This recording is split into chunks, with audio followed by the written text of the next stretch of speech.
Bagamat may mga balakid at paghihirap ding pinagdaraanan ng ating mga mag-aaral, napakaswerte ng ating mga batang babaeng estudyante.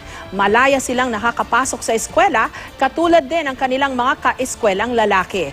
Hindi gaya ng mga batang babae sa mga bansang katulad ng Pakistan at Afghanistan, kung saan sila'y pinagbabantaan ng mga terorista na ang paniniwala hindi dapat binibigyan ng edukasyon ang mga babae. Matatanda ang binaril ng Taliban ang batang Pakistaning babae na si Malala Yousafzai dahil lang sa siya'y nag-aaral at nanindigan na ang mga katulad niya may karapatan sa edukasyon.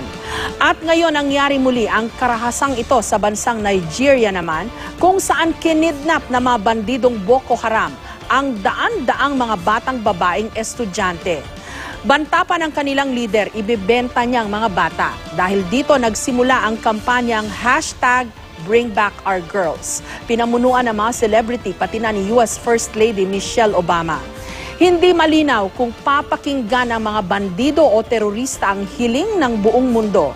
Ano paman, malakas ang mensaheng bunsod ng pangyayaring ito. Ang sinumang bata, babae man o lalaki, may karapatang matuto. Hindi sila dapat manatiling mangmang.